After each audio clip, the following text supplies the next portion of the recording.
Bom dia, meus queridos, tudo bem com vocês? Hoje eu vim desmistificar algo que acontece assim corriqueiramente nas igrejas, onde as pessoas pegam versículos isolados, né, de falas, né, os profetas eram usados como a boca de Deus no Velho Testamento, por exemplo. Aí o líder, ele pega aquele versículo que o profeta falou, ou Deus falou diretamente com algum líder de Israel, e ele diz, por exemplo, o que ele disse para Josué serve para todo cristão. O que ele disse para Jeremias serve para todo cristão. O que ele disse para Isaías, entendeu? O que ele disse como promessa para o povo de Israel serve para todos os cristãos. A gente tem que entender duas coisas. São duas alianças bem distintas, com promessas bem diferentes umas das outras, né? Israel, por exemplo, ele nunca recebeu a promessa de vida eterna, salvação eterna, né? Mediante a fé, entendeu? As promessas para Israel eram materiais, eram promessas de vitória nessa terra, né? Porque se Deus tivesse prometido coisas espirituais para Israel, os gentios não precisavam ser enxertados, né? Na oliveira verdadeira, porque eles são os verdadeiros ramos, né?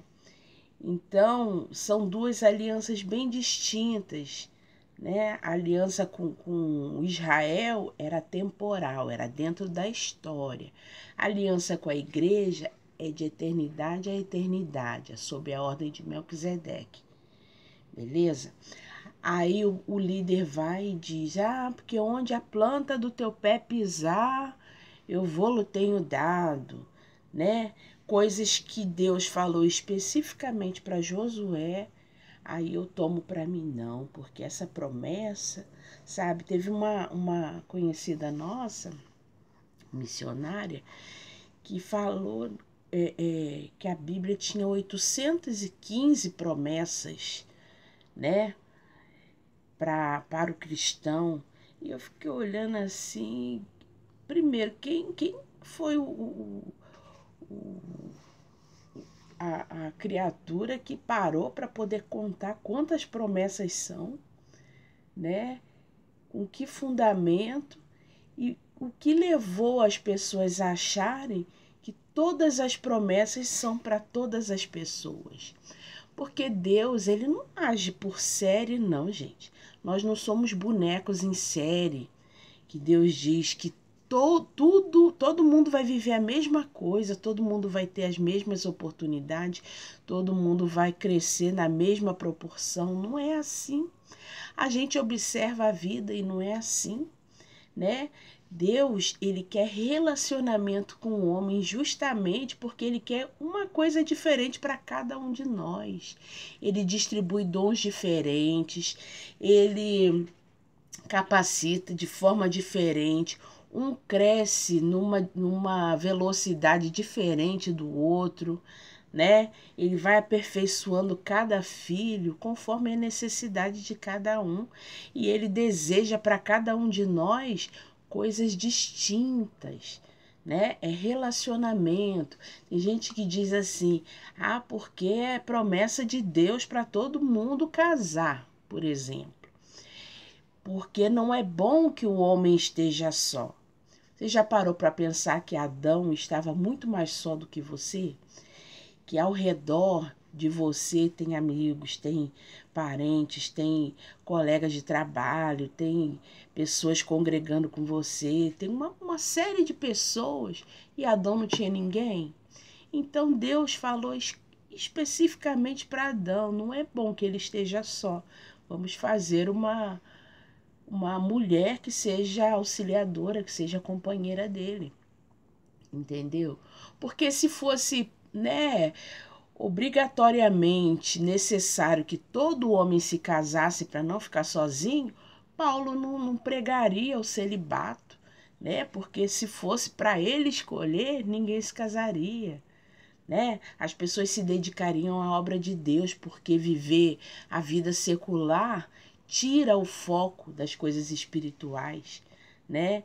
Então, eu tiro por mim. A minha vida, né, quando eu era jovenzinha e não era tão, não tinha tanta profundidade assim no estudo bíblico e tal, eu imaginava que eu ia casar e ter uma mesa assim rodeada de filhos.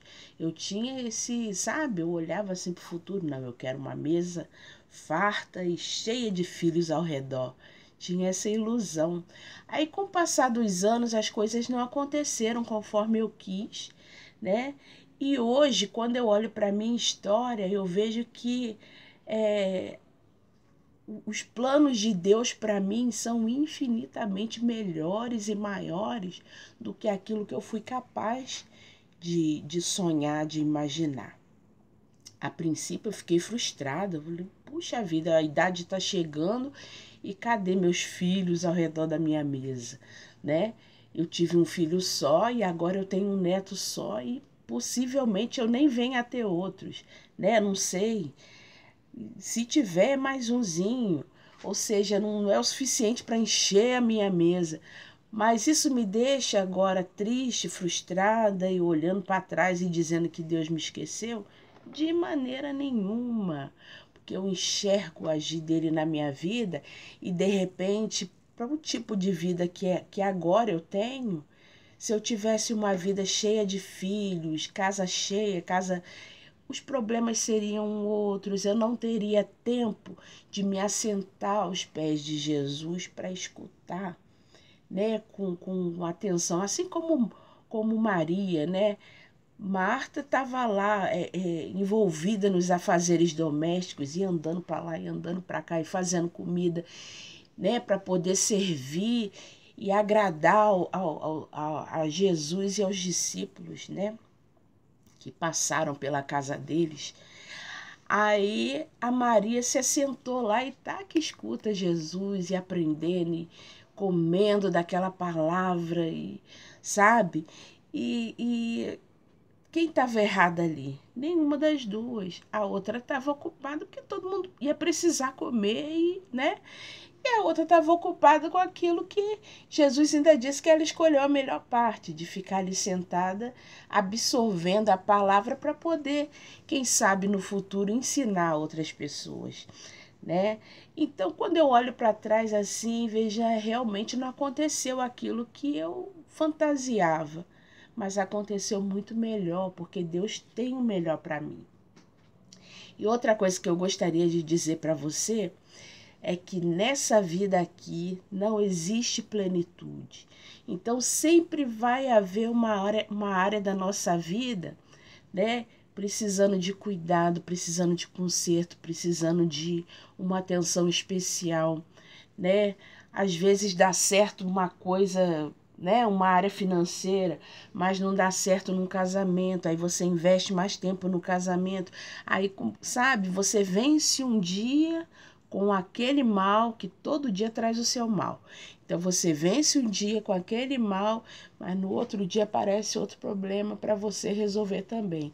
A vida aqui é assim, um dia de cada vez, cada dia traz o seu mal e a gente nunca está pleno. Plenitude é lá na terra que Cristo prometeu que vai nos levar.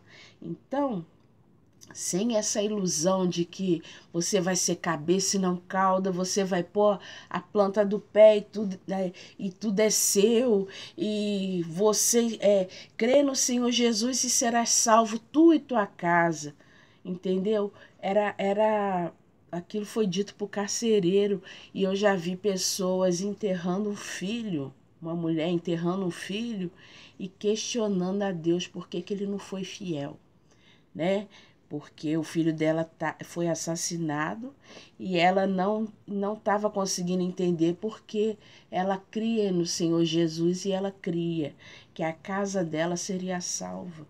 Ou seja, essas distorções elas causam mal nas pessoas, porque cria-se uma névoa em volta delas de ilusão com relação ao que Deus disse.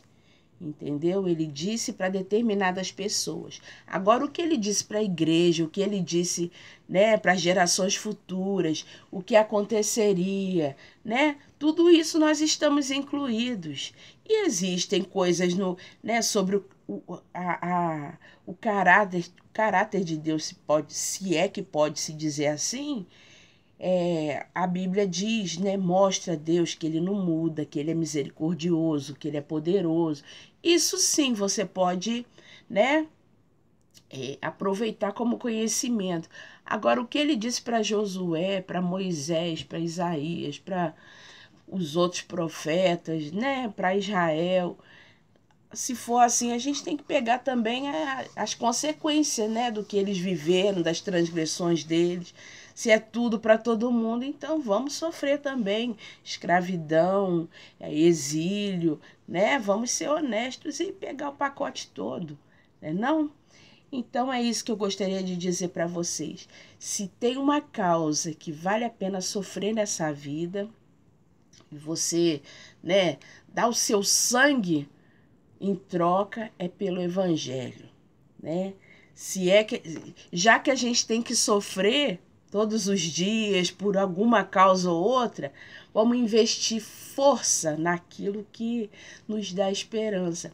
Eu vou ler 3 versículos que dizem assim: porquanto, por amor de Cristo, vos foi concedida a graça de não somente crer em Cristo, mas também de sofrer por Ele. É graça sofrer por Cristo, sofrer pregando o Evangelho, sofrer perseguições, né? É graça. Isso fica em Filipenses 1:29. Atos 5:41 diz assim: os apóstolos se retiraram do sinédrio, contentes por haverem sido considerados dignos de serem humilhados por causa de Jesus.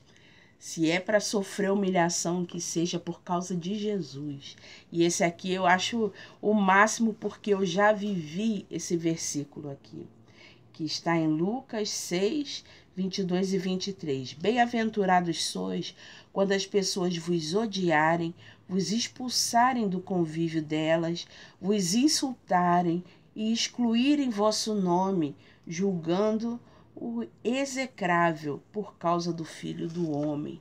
Por causa de Cristo, eu aceito sangrar, eu aceito sofrer, eu aceito padecer, né? Tudo vale a pena se for por causa de Cristo, por causa do Evangelho. Sabe por quê? Porque tem recompensa, né? Todo o sofrimento dessa vida aqui, você pode até aprender com experiência, né? Aí lá na frente você vai agir de forma diferente, porque você aprendeu. Mas recompensa de verdade tem quando você dá o seu sangue por causa do Evangelho. E isso eu posso, sabe? Eu me sinto feliz de poder dar o meu sangue, de poder padecer, de poder sofrer escárnio, de sofrer perseguição por causa do nome de Jesus, né? Um beijão para você, né? E fique todos com Deus. E depois nós voltamos para conversar mais sobre a palavra.